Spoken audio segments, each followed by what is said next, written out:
Evening. I'm Karen Waller-Martin for Starr Entertainment Group, and welcome to Celebrities in the Basement. Tonight we have with us Grammy-nominated producer, music director, songwriter, and a dear, dear friend. Help me welcome guitar extraordinaire, my good friend for over 20 years, Mr. Randy Bowland. Welcome, Randy. Well, thank you. Thank you for having me. Yes. Oh, thank you. I just want to first of all, thank you for taking your time out to visit me here at Celebrities in the Basement. I know you are a very, very busy man. Let's start at the beginning of your career. What actually made you pick up the guitar?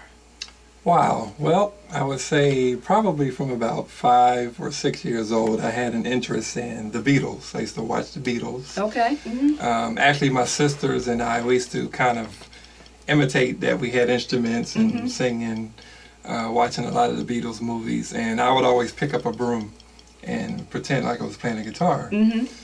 So I think my father noticed that I had an interest in the guitar, and we used to go to some of the stores where they had guitars hanging from the ceiling. Right, okay.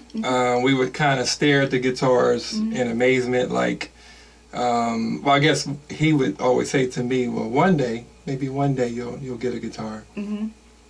So for my 7th birthday, he bought me a guitar. Wow. I remember my mom calling me in from playing on the street, and she's like, come in the house, and I was having fun, so I didn't want to come in, and then when I came in, I saw the guitar laying on the couch. Actually, the first year, I couldn't do anything with it. I had no clue how you play the guitar, but I had an ear. I could always pick up music and remember melodies and things. I think my uncle had a little knowledge with the guitar, so he started showing me how to play a little bit. But we had a lot of musicians in the neighborhood. My sister dated a guy who played guitar. Okay. So I was picking up little tips as I guess I went along. Maybe about a year after getting the first guitar, it just started coming to me from, I don't know where it came from. I guess that's when it was evident that it was a gift. Absolutely, absolutely. But like I said, there were a lot of musicians in my neighborhood, so I was able to watch people and learn how to play just from looking at people playing.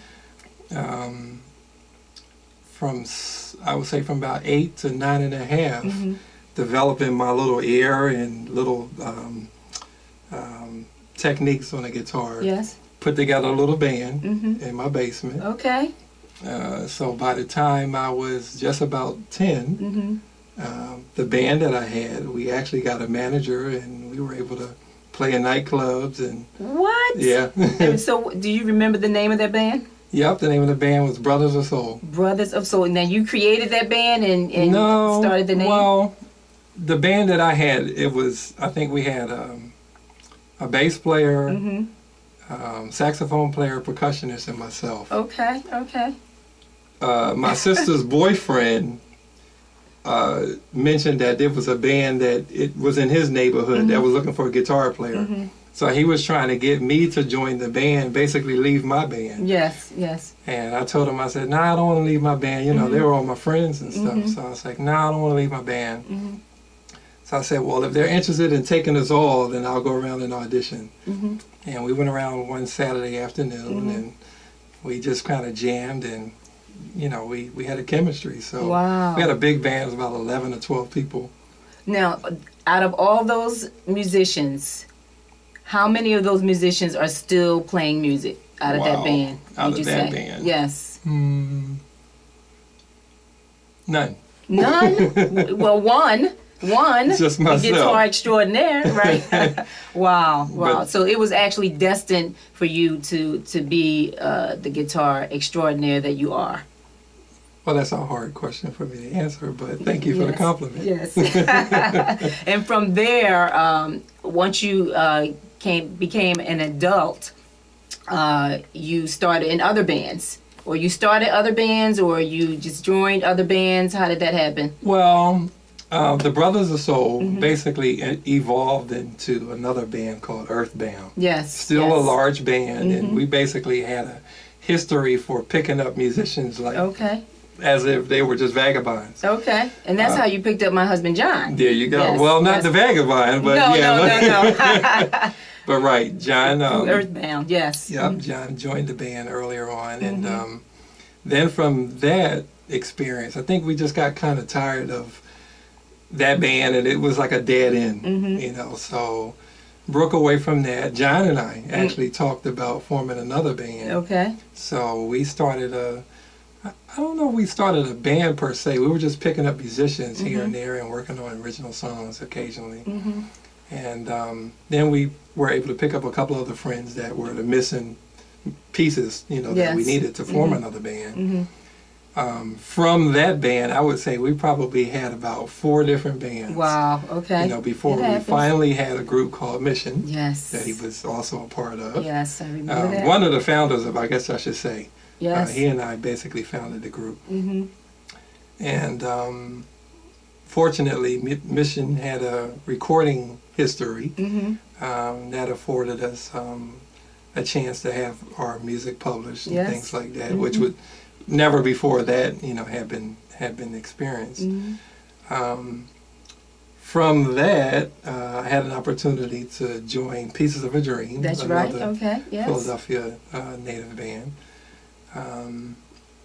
And from, let me see, from Pieces of a Dream, I guess I started doing a lot of recording sessions. Okay, with different artists. Yeah. Yes, yes. And it seemed like once I started doing a lot of recording sessions, I don't know, just a bunch of opportunities were just coming one behind the next. Yes, yes. So, and to this date, it just seems like it never really stopped. You know, you have your peaks and valleys, but it's still been continuous. And you have been on way over 200 CDs and, you know, different songs recorded with all different types of artists, you know, from R&B to jazz to gospel. I mean, it's never ending. Even hip hop. You've done some hip hop. Yeah. If you could actually choose one of those genres, how could you? What would you choose? Well, the how could you is an excellent question. Yes, It's hard because I'm a fan of so many different styles of music. I think different styles of music, they all give something else, something to grow from. Yes. You know, if you're just jazz and you don't listen to other things, I think your mind doesn't expand to other ideas.